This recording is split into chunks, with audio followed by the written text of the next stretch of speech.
the field of molecular biology.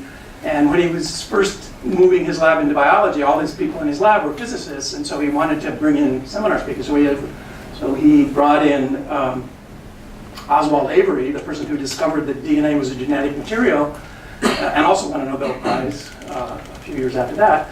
And Avery said, well, what can I assume people would know? Where should I start? And the advice Max gave to him was, assume that your audience has zero knowledge, but infinite intelligence. So that's what I'm going to do, right? So I'm going to start at basic stuff. And I apologize if you already know it, but I don't want to leave stuff out that will make the rest of the talk unintelligible. If you have any questions at any time, let me know. Here's a quick outline. I'm going to talk about transcriptional regulation, which is what I've worked on most of my career. Show you what I mean by specificity, how we model specificity, how we measure specificity. Slightly, I'll talk about the relationship to epigenetics. And I'll talk about some uses of the kind of models that we have. We'll talk about cooperativity, which is very important, and ways we've come up to both model and measure cooperativity. And then I'm going to spend the last few minutes talking about what for me is a somewhat new area. It's actually something I worked on a long time ago, but most of my career was studying transcriptional regulation, and I've gotten back into studying post-transcriptional regulation, partly because I think it's underappreciated how important it is compared to transcriptional regulation. Okay, so here's the basic thing I'm going to talk about. So here's from a crystal structure, a cartoon of a protein. This happens to be a zinc finger protein. These little atoms are zinc that basically stabilize the structure of the protein. This one has three zinc fingers. Each finger fits in the major groove of DNA and interacts with the bases to give you binding affinity. It has a preferred sequence, which you can read across this top here, G, C, G, T, G, G. But you can see that these letters have different heights. So that's what we mean by specificity. And I'll get to how we determine that and how we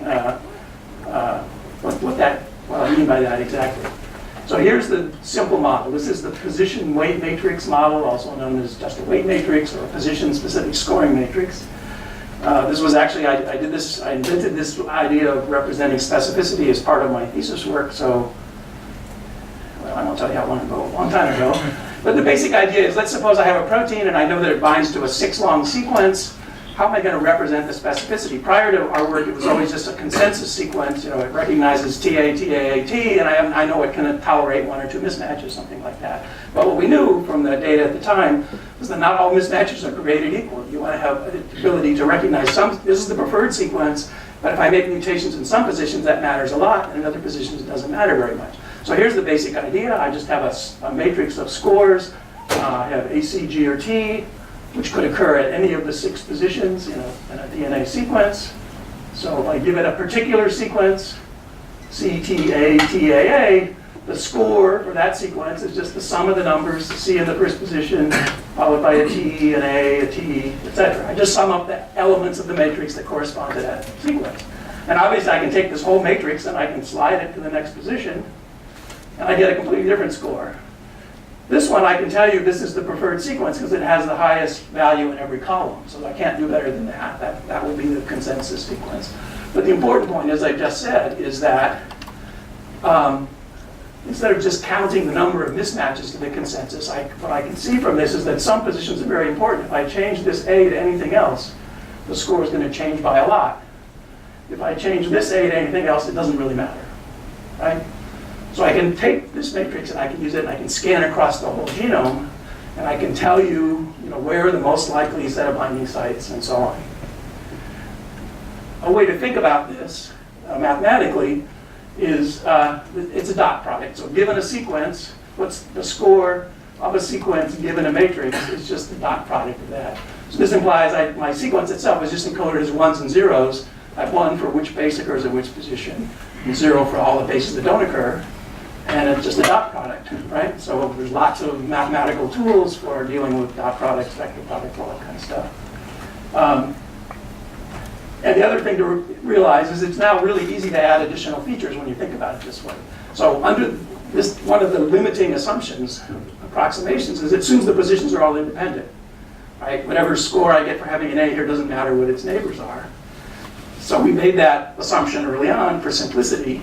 Turns out it's actually a pretty reasonable assumption for many transcription factors, but not all of them. Sometimes that independence breaks down, or if you want to get accurate enough at some point, it breaks down if you really care about the second digit of your score. Okay, I like to add the quote from George Box: all models are wrong, but some are useful. I would say all models are approximations, and whether it's a good enough approximation depends a lot on what you're going to use it for. So sort of keep that in mind. So let's talk about where the numbers come from. Presumably every protein has its own matrix, right? That's what defines that protein. And so how do we get the numbers that represent a particular protein? When I first did this, there were very few examples, and so we just did discriminant learning. I told you that a consensus sequence we knew wasn't good enough. We tried all different kinds of variations of consensus sequences in terms of having ambiguities or a number of mismatches, and none of them worked very well until we got this idea that all we have to have is a parameter that gives different kinds of scores to different kinds of mismatches. And so we just trained it up to discriminate positive and negative examples, and it worked quite well. A couple years later, two other groups introduced probabilistic models, and then we added the feature of using log odds models, and I'll describe that in just a second. And this is actually, these probabilistic models are the basis of pretty much every motif discovery algorithm. Where you have a collection of sequences, and you know there's a binding site somewhere in there, but you don't know where. So what you try to do is you try to find one that maximizes the overall likelihood of the data.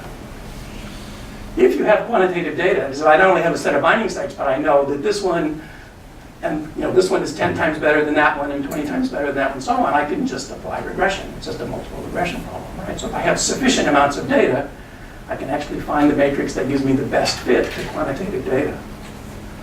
And as I'll point out, the best way to think about it really is in binding energy. Those elements, you can think about what do they mean. In the probabilistic model, they refer to probabilities of a certain base occurring in a certain position.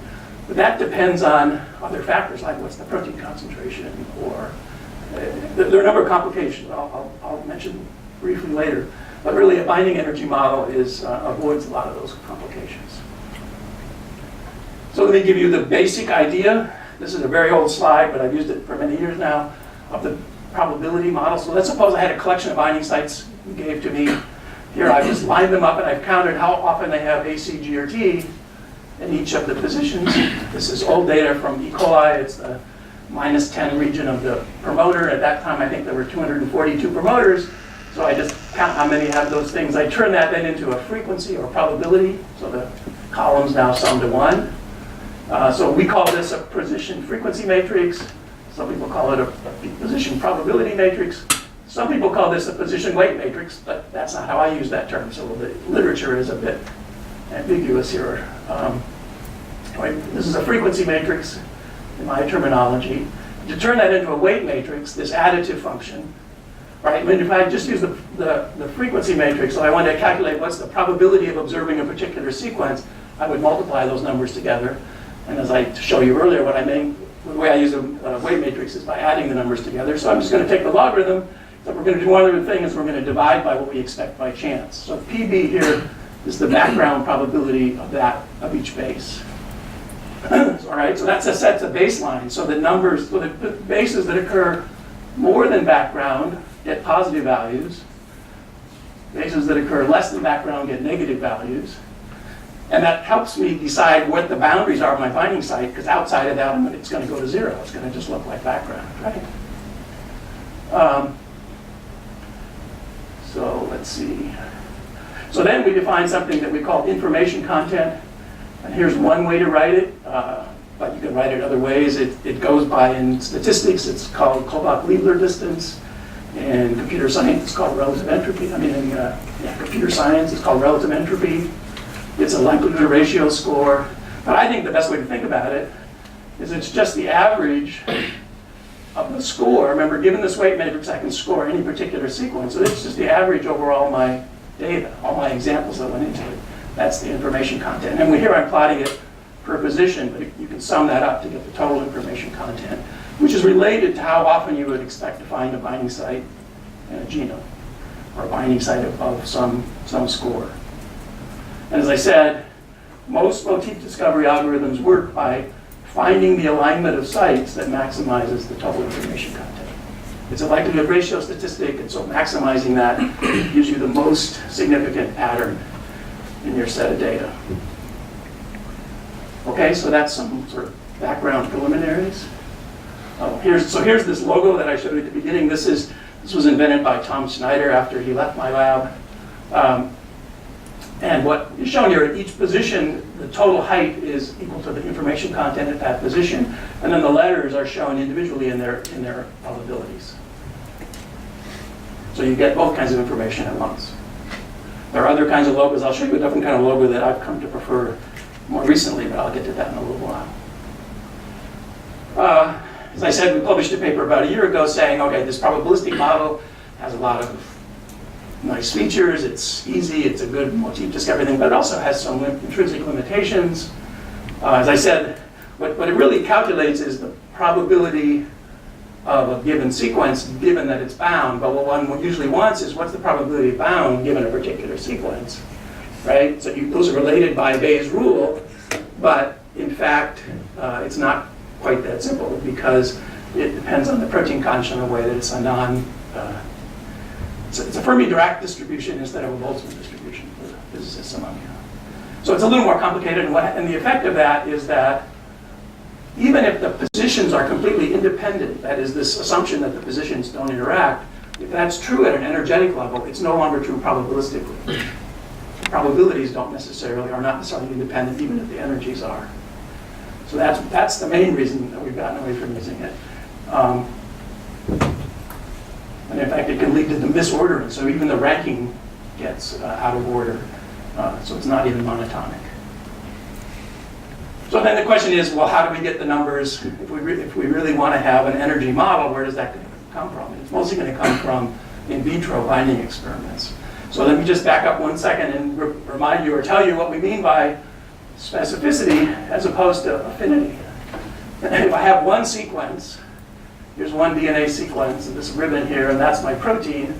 I let this reaction come to equilibrium. I would measure the binding affinity or the KD or the binding, whatever I want to call it, by basically varying the protein concentration and measuring the probability of binding. And I would get a curve, and the midpoint of that would be the KD. Okay? That's what I learned as a biochemist 40 years ago.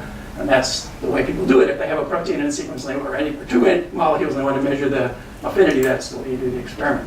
But I said what I care about is the specificity. So I could imagine, that is, I want to know, given a collection of sequences, what this curve looks like for each different sequence. So I could imagine doing this experiment over and over and over and over again. But another way you can think about doing the experiment is what I'm trying to do is get this entire curve.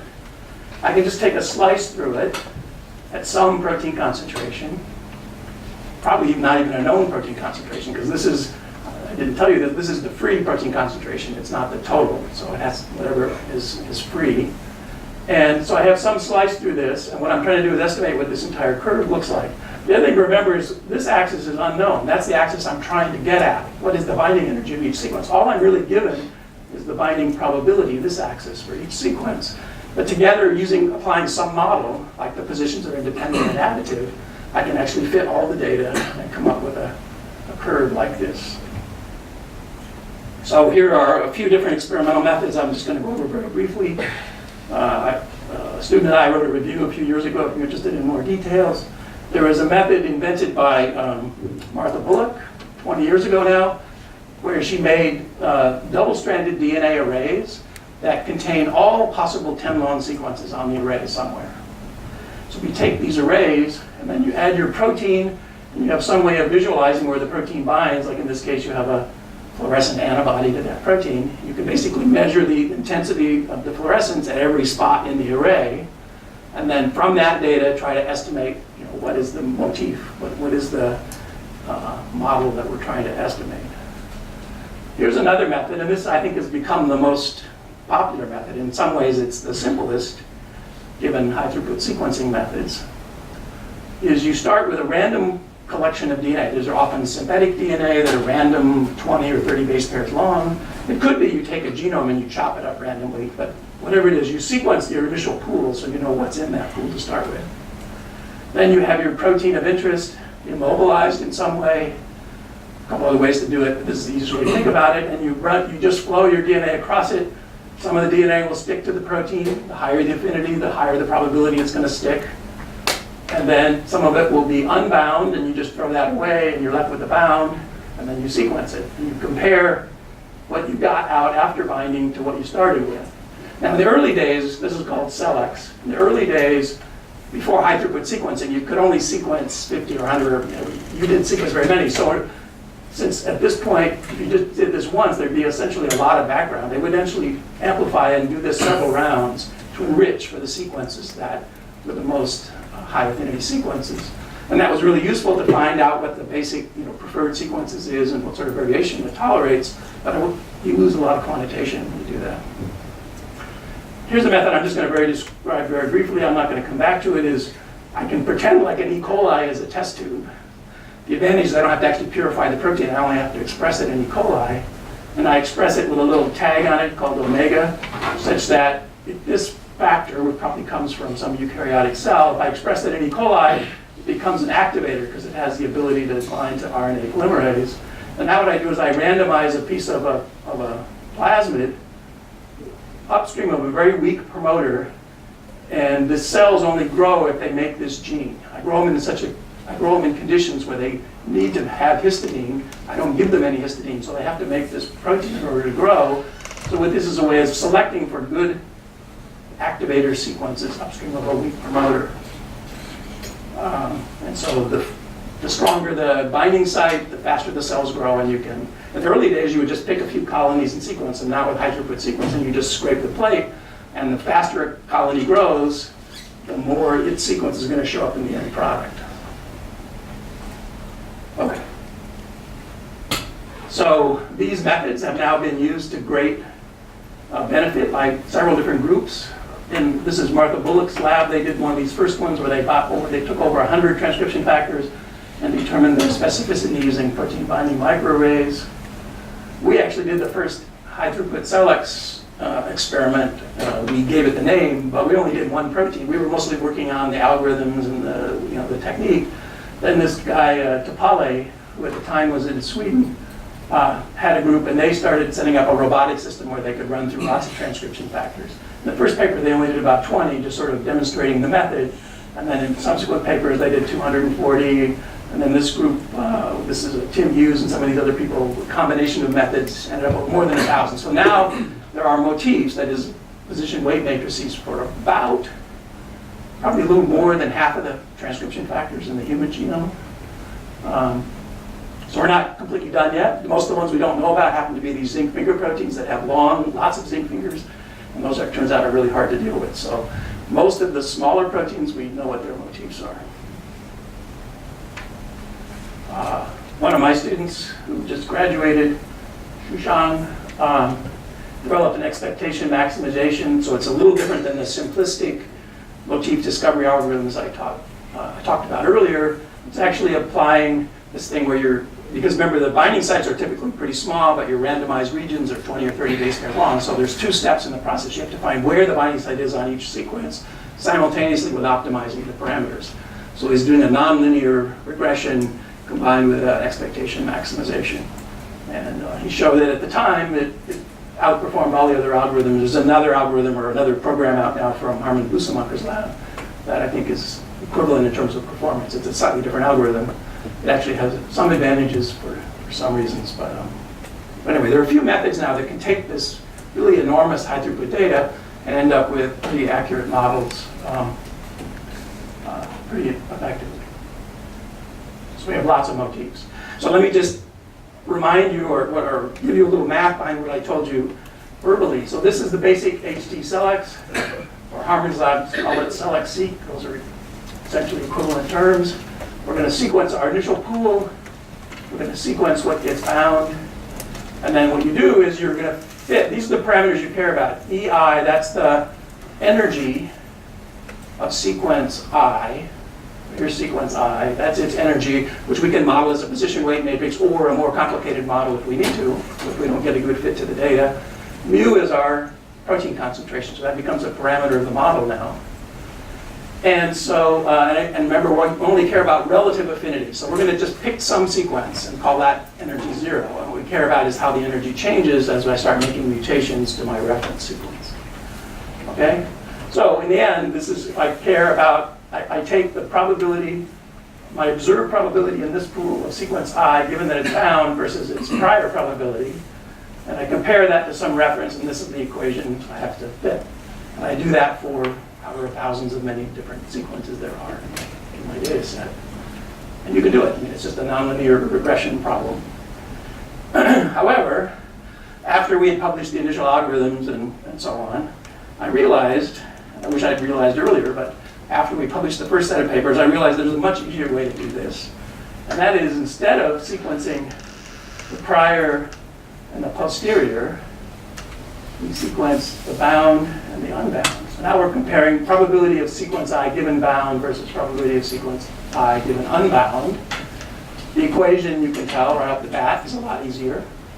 And furthermore, when I compare it to a reference sequence, the protein concentration goes away. So I would just now, this ratio of a reference sequence in the bound, this is wrong. This is bound over unbound, and bound over unbound of the reference versus any other sequence is just e to the energy of that, or take the logarithm, I just get the energy. So it just falls out by taking ratios, right? So the math is easier. But not only is the math easier, it means that we can get much more accurate measurements. Now, it also has a disadvantage that I'll describe in just a second. So here's another way to think about the same problem. Here's the experiment. Here's our test tube. We have lots of different, each line here represents a different DNA sequences, and the intensity of the color is supposed to represent high affinity, low, medium affinity, low affinity, or whatever.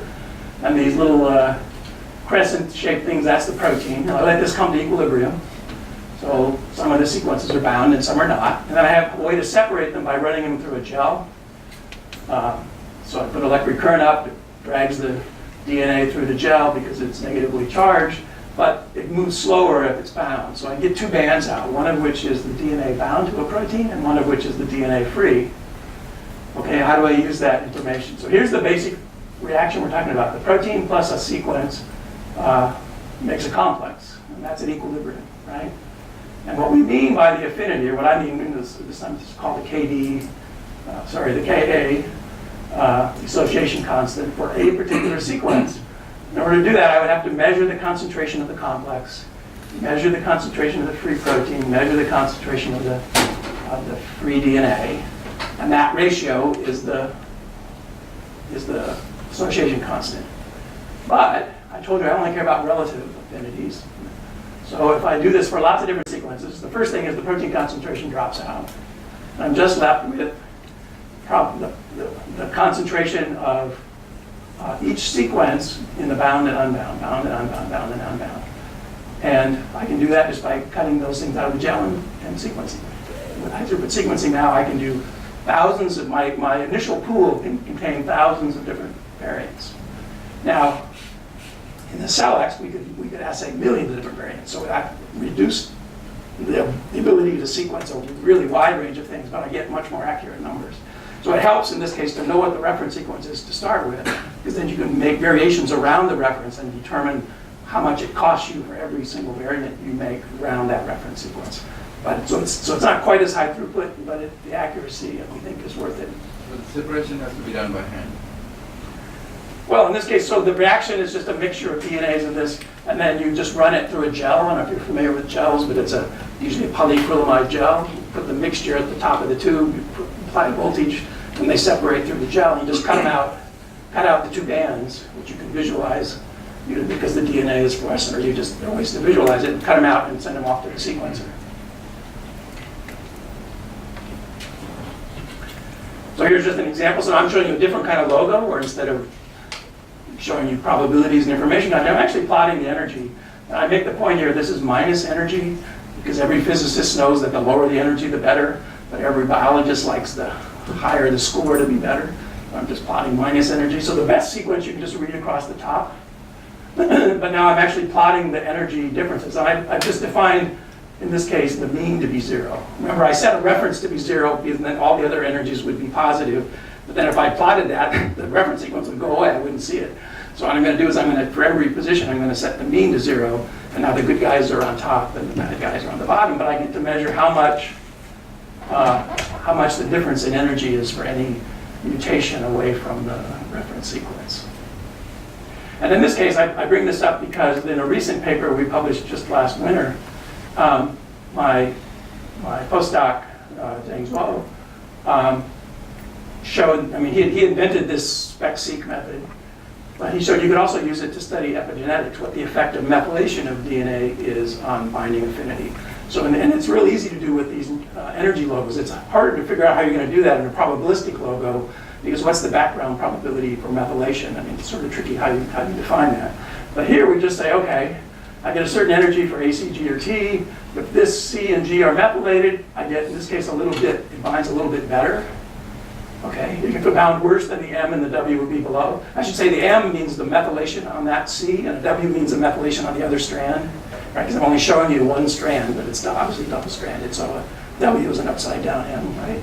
So, so this one, if this C is methylated, I get a huge increase in affinity, and a little extra beyond that if both of them are methylated, which is usually the case. And of course, that's not surprising. This protein, ZFP57, is a protein that binds to regions that are methylated depending on the parent of origin, to repress the genes in the unexpressed parent. Okay, so give you a quick summary of what I've told you so far. Well, starting with how well do these models work to predict regulatory sites? In bacteria, they work pretty well. First of all, bacteria, the motifs tend to be pretty long because most proteins bind as a dimer, and the genome is pretty short. And so I can take a motif and I can predict where it's going to bind in the genome, and certainly not 100%, but overall I do pretty well. In eukaryotes, I do quite poorly. That is, if I just take my motif and I predict where the protein binds across the genome, 99% of my predictions are probably going to be wrong. So then the question is, well, what information am I missing? I know that this motif represents the specificity of this factor in vitro. It actually fits very well to the binding energy I can measure in a test tube. Why doesn't it work in vivo? Well, there are several factors, one of which is that only a small fraction of the genome was actually accessible. So if I try to predict across the entire genome, most of those regions the protein can't ever get a chance to see it because it's wrapped up in chromatin in a way that the protein can't get in. If I add that information, I tell it what's accessible, then I do much better. Still not perfect, but I do much better. I'll show you one example of that in a minute. Another thing is DNA methylation matters, as I just showed you in that last thing. And so if you also know whether the DNA is methylated or not, and you also know whether your protein prefers or is inhibited by methylation, then that can help you as well. Now, for most proteins, we don't know that. There have been two, I think, high throughput studies to try to study methylation sensitivity. They're not very quantitative. We hope that people pick up on our method because it works really well. It gives you very good quantitation, but you have to do it for every protein. Actually, we're working on ways to try to take a subset of proteins and then be able to predict for more of them, but we're not there yet. And then cooperativity matters. So what I've told you, everything so far, is I'm just looking at one protein and I'm assuming that it binds with some affinity here. But what we also know is that a lot of times proteins don't bind independently, they bind in complexes, and sometimes that matters, who their neighbor is and how close it is and all that stuff. So we'd like to be able to get at cooperativity. And we also know that from a few examples that could lead to what's called latent specificity. That is, when the two proteins bind cooperatively, they don't necessarily bind to exactly the same motif or they don't have exactly the same preference. So we have to be able to discover that as well. And is the methylation constant in cells? No, or is that changing? That's changing all the time. So that's part of the complication, is that the methylation pattern is cell type specific. And in fact, there are some sites that are sort of always methylated. That's one way to repress repetitive elements, for instance. But there are other places in which you methylate some regions and make them, and that's a way to turn off a gene. And in another cell type, those genes will be turned on and they'll be unmethylated. So that's part of the regulatory network. And I'll talk a little bit about that's sort of an open problem of how one figures that out, other than measuring it. You can measure what sites are methylated experimentally, but include that in your modeling, you have to, either have that data or have some way to estimate that data. So this is just an example. This is from a paper by John Stamatianopoulos' lab, where he showed that if I have a catalog of motifs, plus you give me information about what DNA is accessible, you can actually make good progress. You don't learn everything there is, but in this case, they were looking at a particular, I forget what cells these were. These were cells of the immune system, I know.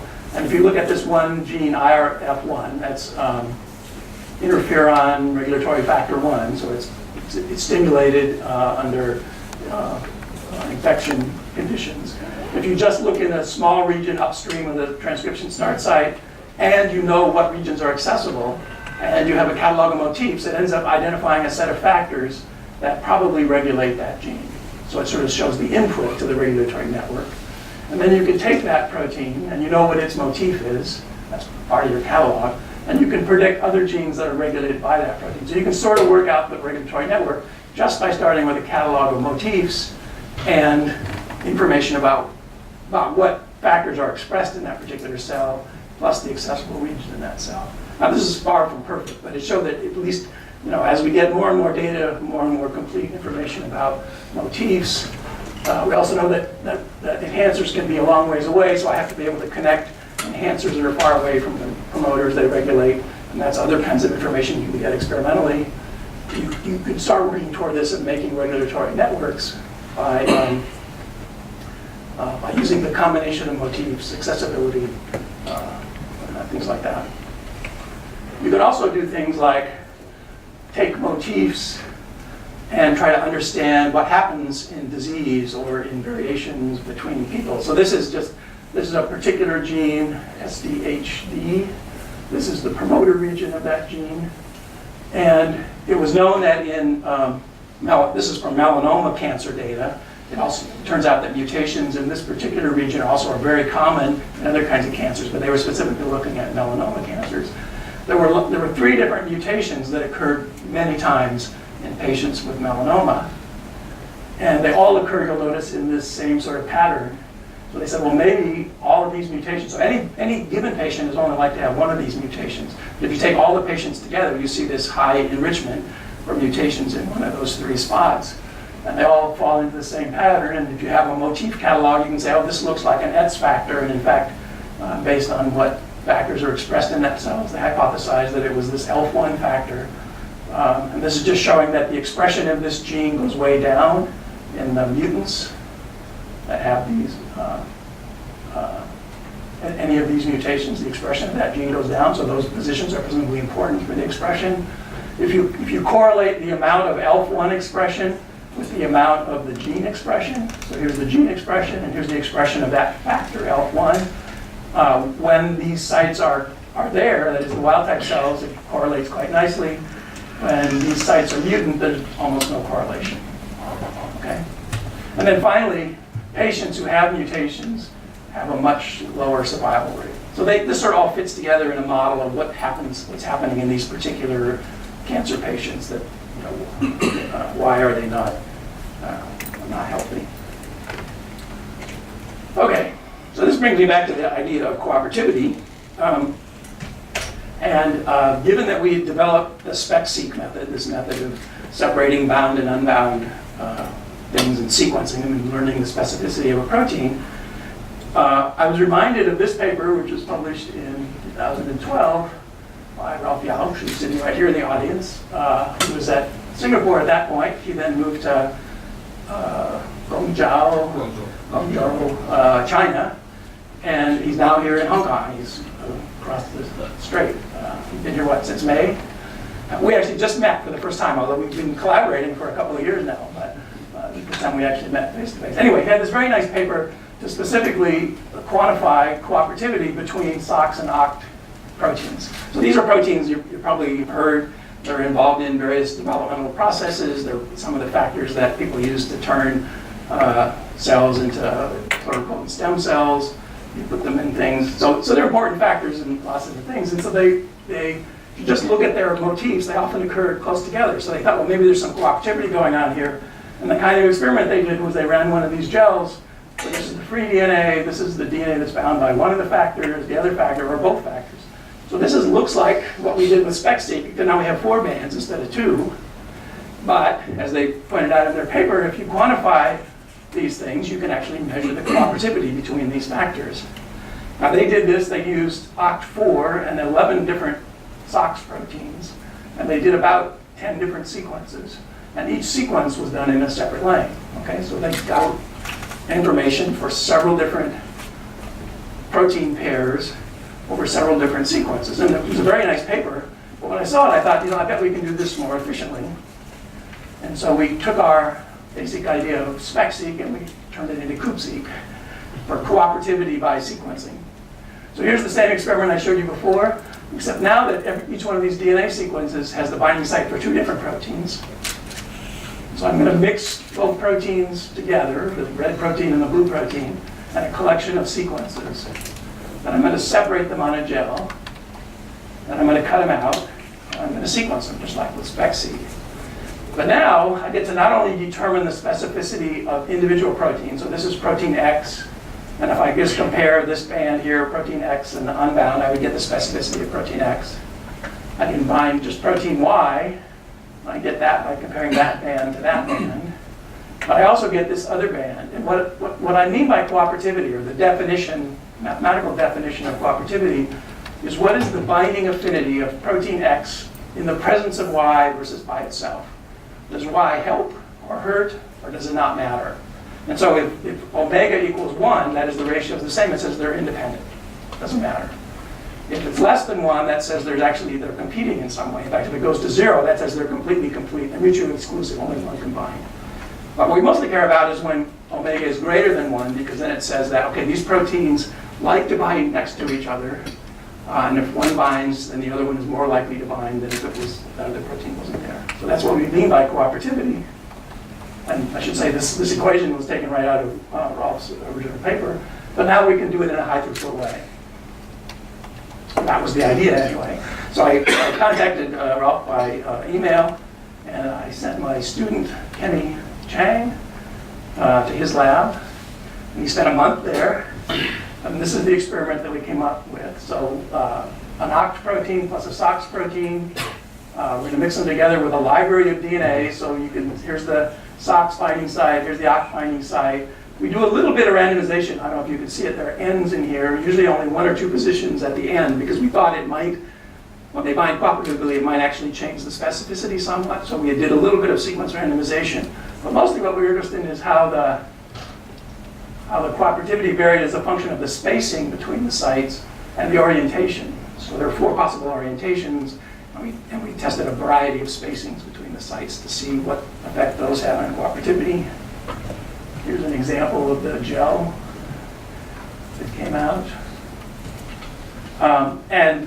The reason that this went swimmingly well is because Ralph had already purified all these proteins, so they were sitting in his freezer, and so Kenny could go to his lab, and over the course of a month, he didn't do all the combinations, but he did all of these different SOX variants with OCT4, and all of these different POW proteins with SOX2. So a total of 9 different protein combinations, and I didn't mention it, but this library has a total of about 350 different sequences.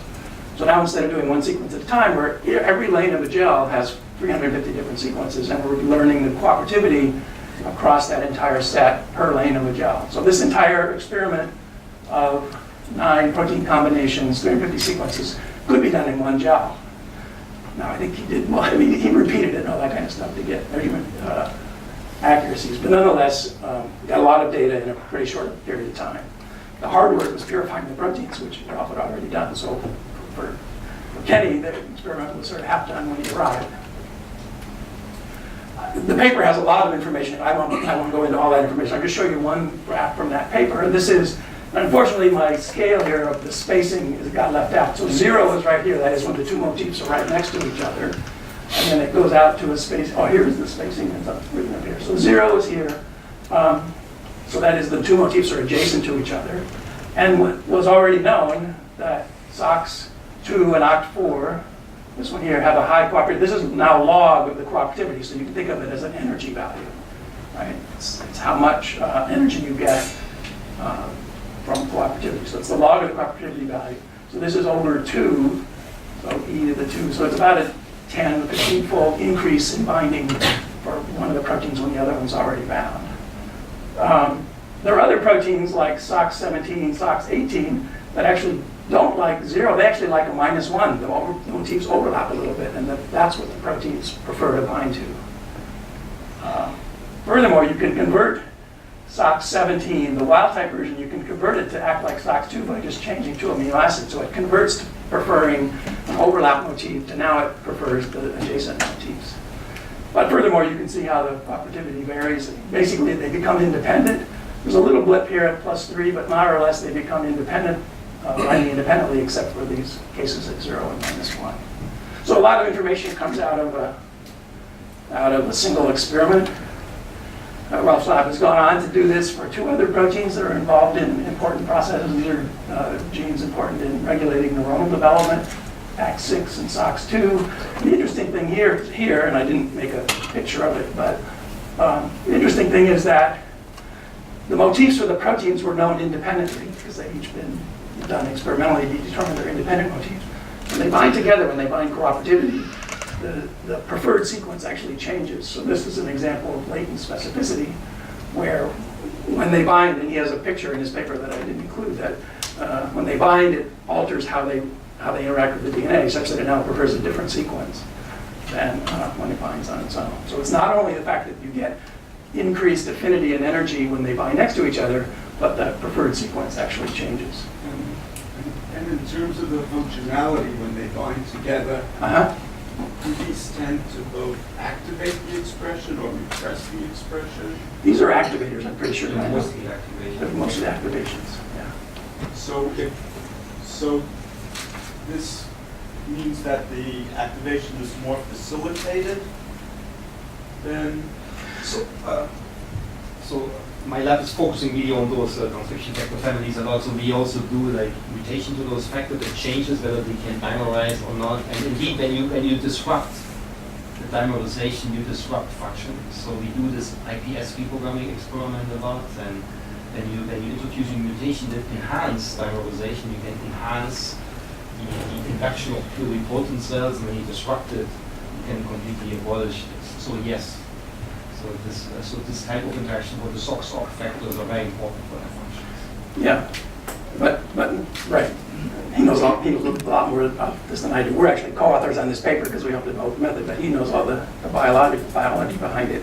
But I just want to point out that it's also important. I think part of your question was, so if I were just to take these factors and predict where they bind in vivo, if I didn't know about the cooperativity factor, or if I didn't know the change in specificity, that would make my predictions less accurate. And in fact, what happens is each of these factors, so SOX2, for instance, I just showed you in the last slide, interacts with OCT4. It interacts with lots of different proteins.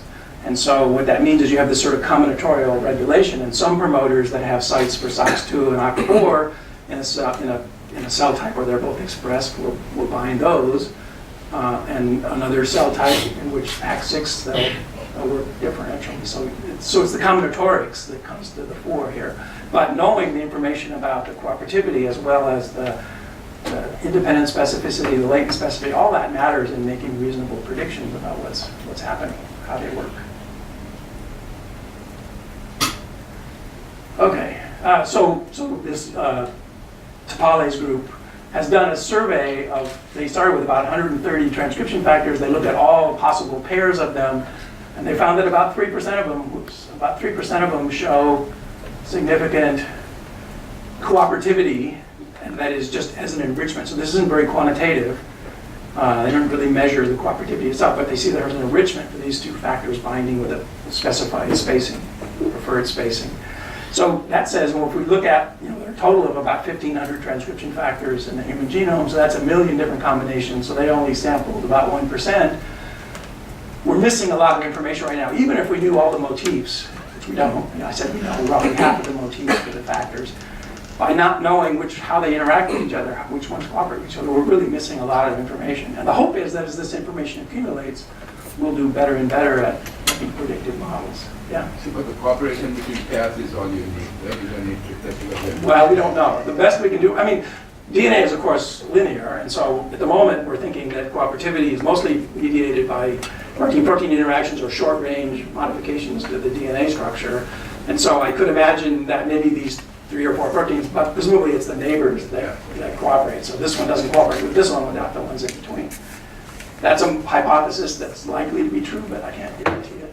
There's also DNA looping where factors can interact at long distances, but that probably is not via their DNA binding domains. It's due to the other parts of the protein that just bring them together. Okay?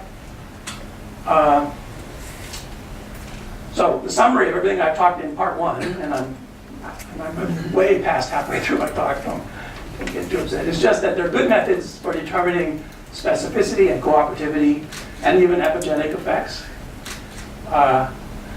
With additional data like accessibility, like chromatin architecture, that is, knowing where the loops are and stuff like that, which enhancers are next to which promoters. When we have that information, that can help us make network inference and causal modeling, really try to make accurate models. So what are the open problems? Well, we need more data, like I said. We have a pretty comprehensive list of motifs, but it's not complete yet. We have very little information about cooperativity across all possible combinations. The effects of epigenetics, we know how to do it, but it hasn't been done for most factors, so that's missing information. We also don't know how epigenetic marks are established. Is it one first? I mean, first of all, you lay down the epigenetic marks and then the factors read that information, or do the factors bind first and then that leads to the epigenetic marks that maybe reinforces it? Is there some kind of feedback? I think that's not really clear. Another sort of a mystery is that what we know from in vitro experiments is that I can make a mutation that might only have a small effect in binding energy, maybe 1 kT or something, which is about a factor of 3 in the binding affinity. It can have a huge effect on the regulation. So that says that it's not Boltzmann distributed. It's not, a small change in binding energy doesn't lead to a small perturbation. It can have a major effect. And it's not quite clear how that happens. And one idea that I read a few papers about is some kind of kinetic proofreading mechanism. I don't know if you're familiar with this term, kinetic proofreading, but back in the early 70s, there was this conundrum about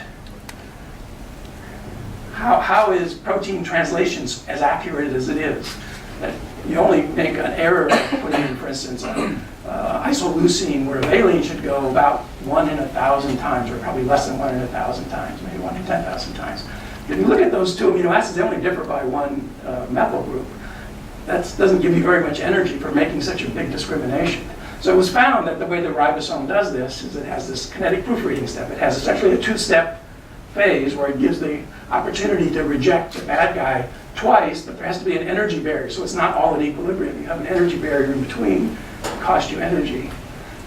So something like that could be happening in terms of making the complexes, where when they bind, if they don't have the appropriate energy, you get a chance to kick them out before everything sort of settles into place. It costs energy, but we know there's a lot of energy being expended already. There's energy involved in the methylation, the histones, and all kinds of stuff. All these factors come together. So maybe there's something like that that's going on to making complexes that are inherently sort of metastable, making them sort of all or none. It either binds well or it doesn't. I don't know. It's just a pure hypothesis. But I think that's one of the big open problems, is what is the mechanism by which you essentially go from a very energetically variable thing to something that's more or less on or off. Okay, I'm going to do a last little bit on post-transcriptional regulation. So the general path of gene expression is you make transcription, make RNA, you translate it into protein. Regulation can happen at all of the steps in between. And I'm going to be showing you 2 here, but both of these have lots of intermediate steps. When you read about gene regulatory networks, the majority of the papers that have that in their title or something are all about transcription.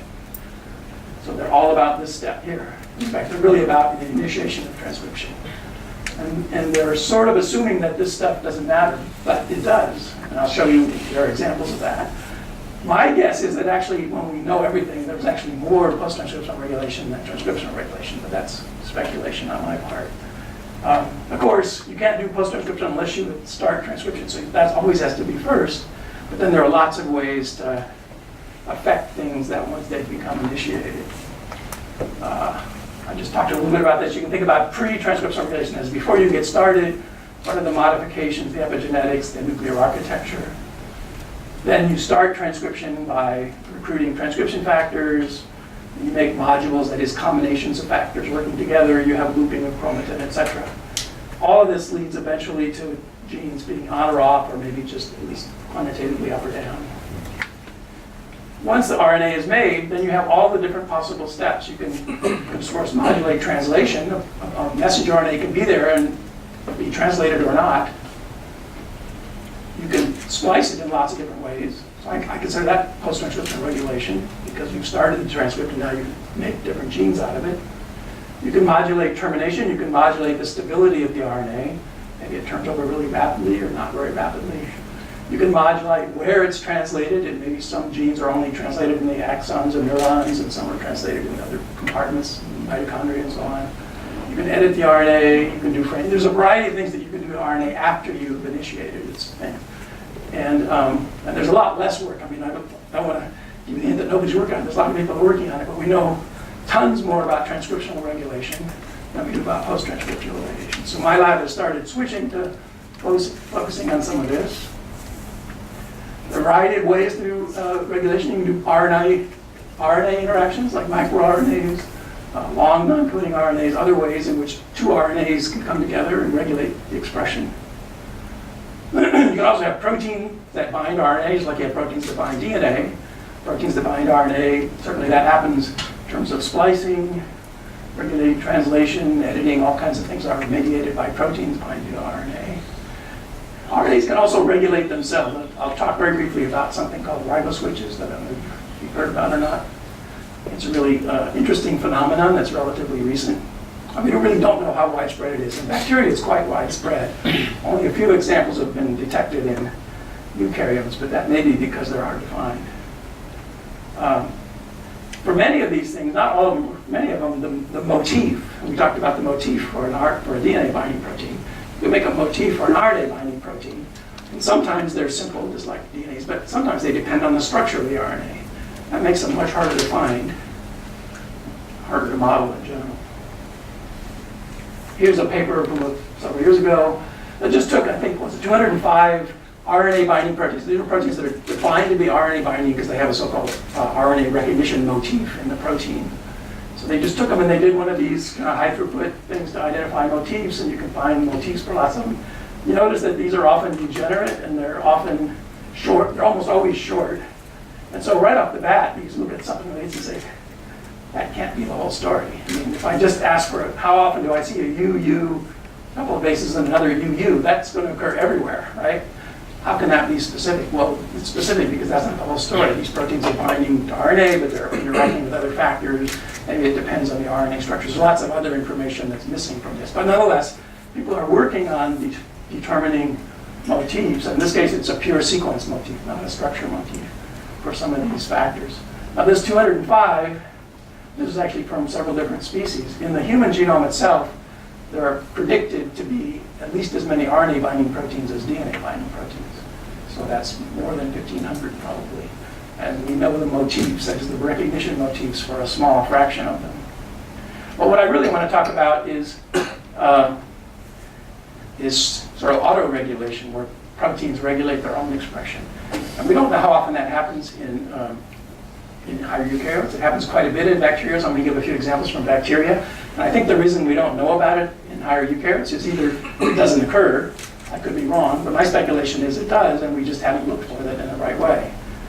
But let me talk about riboswitches for a second. So these are RNAs that fold up into a particular structure, and that structure, well, this is just a summary and where to find it. Let me show you one example. This is just a cartoon. So this RNA gets made, and when this metabolite is limited, so this AUG is going to lead to a protein being made that's responsible for generating some metabolite, like guanine, okay? Something the cell needs to grow. And if it's limited, if I don't have enough of it, then this RNA gets made and this protein gets made, I'm going to make more of that metabolite. If there's plenty of that metabolite around, I don't need to make this protein because I don't need to do that. And so the So the RNA itself is a sensor of its environment. There's no protein involved in this. It's RNA. I think of it like this. The RNA makes this little antenna here, and it's smelling the environment. It says, oh, there's plenty of this metabolite, there's plenty of guanine, I don't need to make any more. So I'm going to fold up by binding to that metabolite. I'm going to change the structure. I'm going to fold up in such a way that the message gets terminated. I don't need to make this protein, so I'm just going to terminate the message. The RNA itself is a sensor of its environment. Okay? And in this case, there's no protein involved. It just does the sensing it. But there are also cases where that happens, where there is a protein involved. But I still think of it as the RNA being an autonomous regulator of its own fate. That is, the RNA gets made or starts to get made, and the RNA has a way of sensing the environment and saying, should the genes in my RNA get translated? Should I get turned over? What's going to happen to me? So examples are ribosomal proteins. So these are proteins that their primary target is ribosomal RNA. They bind to the ribosome as part of the big ribosome. But if you make more of that protein than you need, its secondary target is its own messenger RNA.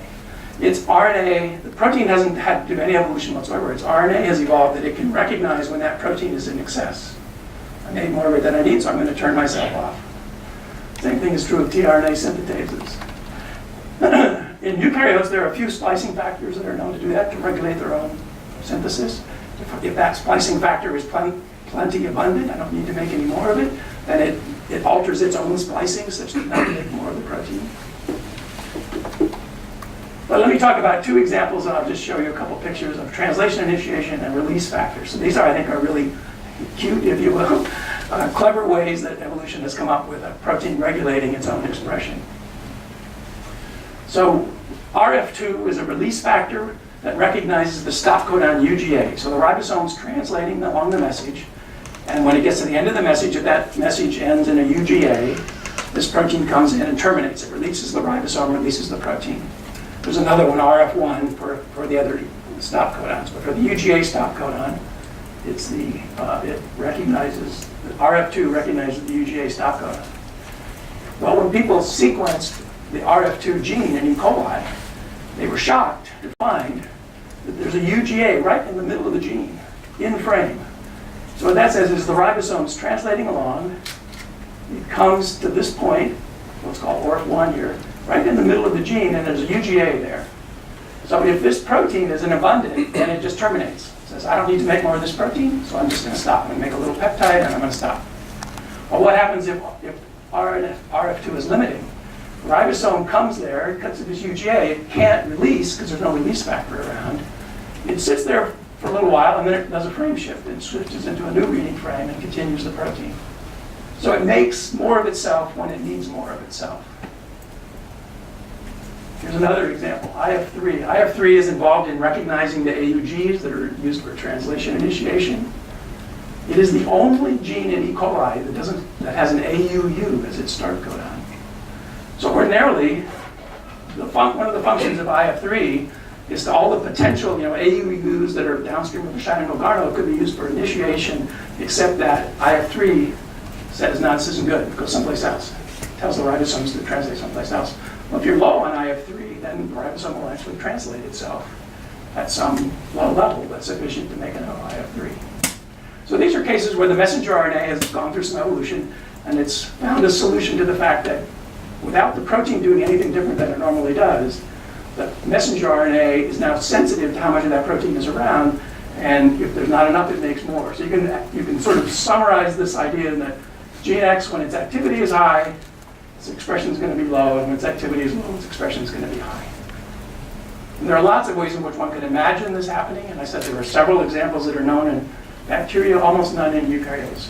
So we've been searching for them. I'm going to just end with a couple of slides showing some brand new experiments. These haven't been published yet. In fact, they're just a couple of weeks old. Quick summaries. There's lots of opportunities for post-transcriptional regulation, lots of steps involved that often be regulated. Structure motifs are harder to find. You can use phylogenetic conservation to see what patterns are conserved, and that helps. Autoregulation is a very tight feedback loop that really lets a protein or a gene regulate its level quite precisely. And it's easy to evolve. The RNA just has to evolve to be a sensor for what the environment is. So we came up with this strategy taking advantage of the fact that in yeast, almost every gene has been fused to GFP. Right? So in yeast, you can get a strain. Every gene is a different strain. You have a strain that makes a particular protein with GFP attached. So now we made a version of that same gene, but we call it CRE-less. CRE stands for cis regulatory element. We've eliminated all the possible regulatory elements because we've changed the promoter, we've changed the 5' UTR, we've changed the 3' UTR, we've eliminated any introns, and furthermore, we've even scrambled the codons. It makes the same protein, but we've scrambled the order of the codons, so any potential motif we think we've gotten rid of. Okay, so it makes the same protein, but it's lacking the ability to turn itself off because it doesn't have any regulatory elements. We've eliminated the regulatory elements. So the idea is that, and this is an inducible situation, so we can turn this promoter on when we want to. So in an induced situation, so when we induce it, upon induction, I didn't say this, so this protein is made red and this one is green. The wild type one is green and the new one is red. But other than that, it's the same protein sequence. So if there's no autoregulation after we induce this, we just make both proteins. We have a mixture of red and green proteins. If it's autoregulated, then when the red protein turns on, as it starts to accumulate, it turns the green protein off. It can't turn itself off because we've eliminated all the regulatory elements, right? So just to show you that this works, here's the fresh off the press experiments. This is a positive control. We knew that this gene PC1, pyruvate decarboxylase isozyme 1, we knew it was autoregulated. So what I'm showing you here, this is the red channel. This is the uninduced cell. So when you induce it, obviously you turn on the red. So this is the amount of fluorescence intensity. And this is just counting the cells. So, so you turn it on and you turn on the red protein. And the question is what happens to the green protein? Well, the green protein goes down. So the red protein is turning down the green protein. To show you this isn't just some accidental artifact, here's a negative example. This is RPS28A. We turn the red protein on, nothing happens to the green protein. So there's no autoregulation going on. Here's a new one that we just discovered, and I've searched the literature and nobody's reported this before. But this is another ribosomal protein, RPL1B.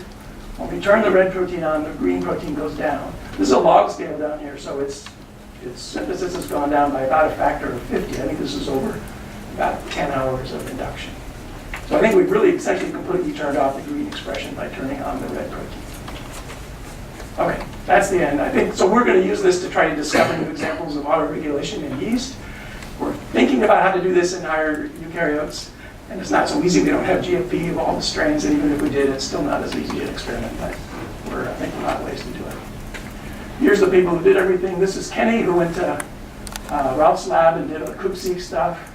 This is Zhang, who did the SpecSeq, the methyl SpecSeq. Prasad is working on the new post-transcriptional regulation, and Jonathan Chair is a summer student not included in this picture. Zhu Shang did the computational modeling of the high-throughput Alex data. So I thank you for your attention. I'm happy to answer questions.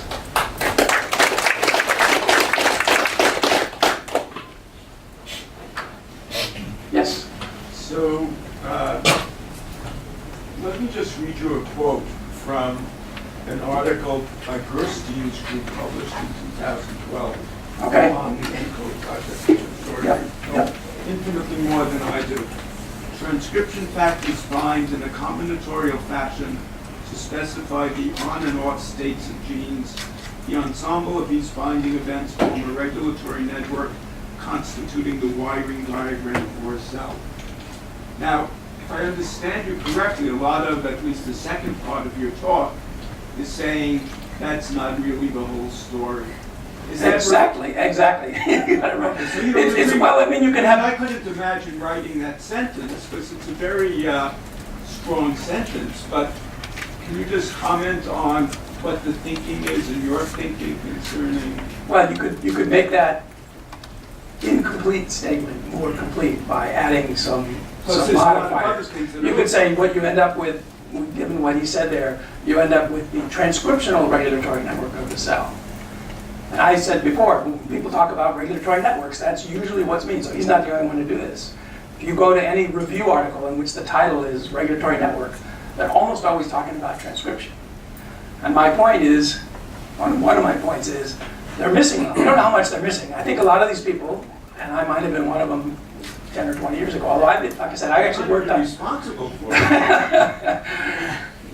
I hope not, because I worked early in my career actually on post-transcriptional regulation, and then I started working on transition because it's easier. I mean, the motifs are simpler, right? There's all RNA structure and stuff, and it was much easier to get the data about what genes are turned off versus looking at protein levels and stuff. So for a lot of reasons, I spent most of my career working on transcriptional regulation, and the field is also heavily biased toward that. So we don't know everything, but we know a lot more compared to post-transcriptional regulation. And so most of the articles you see, I bet if you do a scan of articles in PubMed with Gene Regulatory Network in their title somewhere, I bet 80 or 90% of them are only about transcriptional regulation. Okay? Now that's a big part of what goes on. My guess is it's probably only half or maybe even less than half. But most people would say it's probably 90% or 80%. I mean, like I said, you have to do transcription before you can do post-transcription. You can't operate on an RNA until you've made it. So that's clearly an important part. But I think in terms of setting the final levels of proteins, and even which proteins, because of isoforms, that's all, at least it's post-transcriptional initiation. How do you do the splicing? If you include that, and I do in post-transcriptional regulation, then clearly there's a lot more of that going on than, because there are just so many extra steps in the transcriptional part. So it's incomplete, is all I would say, is that statement. Any more questions? Rob? So a couple of years there was this debate you had with the people like Martha Bulik and Tim Hughes developing the protein binding microarrays, whether you can actually describe the binding models for transcription factors, not cooperatively, just one PWM. And now with all this new, and you are apparently backing the idea one is enough, and there are others that you need a couple of different binder models to really capture the real complexity. So with all the HT-Steelix data, would you still maintain that? Yeah, we had another paper that came out recently where we took a bunch of data. This was actually ChIP-seq data.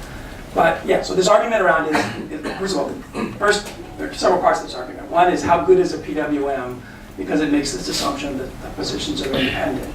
And I said, well, you can add, just a simple way to do it is instead of having a row for A, C, G, and T, I have a row for every dinucleotide. Now I say, well, the adjacent positions may not be independent. I can take that into account. So we've done that now, and so people are asking, well, maybe we have to include structural parameters and so on. So we had a paper come out just in January, February, where we compared some different models. This was on ChIP-seq data, so it wasn't really quantitative binding, but we just said, because we were following up another paper that said, oh, structural parameters help. What we showed was that actually, not really. For some factors, just the PWM is perfectly good. For others, you need to have some dinucleotide things because the positions are not quite independent. And what we found was that if you do it well, you can get a model that fits the data essentially identically to using much more complicated models, including structure and all kinds of stuff. Now, there's the other issue about can proteins bind in really alternative modes, and you need more than one PWM to represent one for each mode or something like that. I think there's very little evidence for that.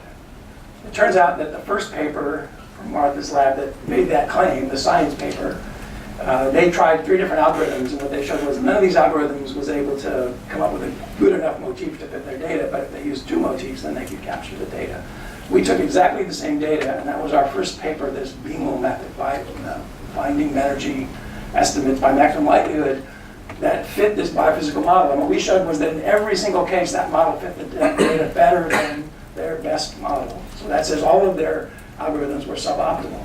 But furthermore, in almost every case, our single PWM fit the data better than their combination of multiple PWMs. So it was really an algorithmic problem. It was the problem that they were not using optimal algorithms. Now, just recently, Harman Bussemacher has gone back and revisited this idea using CellX data. And he has shown, his conclusion is the same as ours. So if you read our 2 conclusions, because we were both at a meeting a couple of years ago, and the discussion went on, and we both concluded independently. We agreed that when you do modeling, instead of including these structural parameters, you should do because that infers a mechanism, you should do what we call mechanism agnostic, just a mathematical model to describe how the affinity changes as a function of the sequence. And what he showed in that paper is, again, for most protein factors, a simple PWM that's optimized in the energy space works quite well, and sometimes you have to use dinucleotides, but you almost never need to go beyond that to fit quantitative in vitro binding data really quite accurately. because intuitively, from a structural point of view, it did make sort of sense to have different binding modes. Yeah? You don't even need to have completely different configuration. Yeah. There was one structure we looked at, you had basically, let's say you have one arginine flipping from one nucleotide to another nucleotide. Yeah. And it wouldn't work unless this, whatever, glutamine also flips. So if they both flip, then Yeah. you would have this dinucleotide dependency. Yeah, so dinucleotides matter sometimes, but so the current estimate is that that's a small fraction, 10, 20% of the TAFs where you need to have dinucleotides, the positions are not independent. But then you can capture it with using dinucleotides. So you may have to go beyond the simple PWM, but you don't have to come up with really complex, in most cases, I think there are a few TFs where that might be true. So maybe you have time for one more question? There is one more, yeah, in the back there. So thanks for the talk. I'm just curious about one question. So you talk about different model to estimate parameter for motif binding. So probabilistic model will be based on position weight matrix. I'm just curious whether probabilistic model and like a free energy model, these two models are actually interconvertible. That means if I can have the same transcription factor to normalize on that. So that means if I can predict the free energy, then I can maybe predict the position weight matrix. I'm not so sure. So I highlighted a paper. Let me go back to that one slide real quickly. The short answer is, it's going to take me a while. Never mind. The short answer is we wrote a paper that addressed that actual question. It's called The Inherent Limitations of the Probabilistic Models. So the problem is the energy. So we made, this was based on simulations. We said, let's assume the positions are energetically independent. And then let's see what happens as we raise the protein concentration up toward saturation, or we do other things in terms of when you do a probabilistic model, you're always saying the probability over some distribution. What is that background distribution you're comparing it to? Because when you do like a ChIP-seq experiment, you're not looking at all possible sites, you're looking over all high affinity sites. So there's a bunch of issues that come into play when you deal with a probabilistic model. But the important conclusion of this is, even if I have a simple case where the positions are independent and additive in terms of energy, if I go, except in the very low, what we call the Boltzmann limit, the very low protein concentration, then it becomes monotonic. But as I get higher, it becomes no longer monotonic. The positions are not independent probabilistically, even though they're energetically independent. And that, it's not necessarily obvious, but if you look at this paper, we show an example where we take the same protein energy matrix and we do experiments at different protein concentrations. And the reason is that because the probabilities have to sum to 1, right? But as I raise the protein concentration, some of the bases are becoming saturated and other ones aren't. So it compresses the scale. That the ones that were initially at low protein concentration, things that are high probability go down in probability, and the ones that are low probability go up.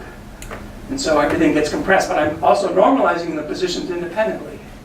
So that's what I said, it's not even monotonic. The rank order changes from the true rank order, okay? That's a quick summary, but we go into detail in that paper. I can give you the reference if you want. So we have a coffee now, and the next talk will be at 3:30.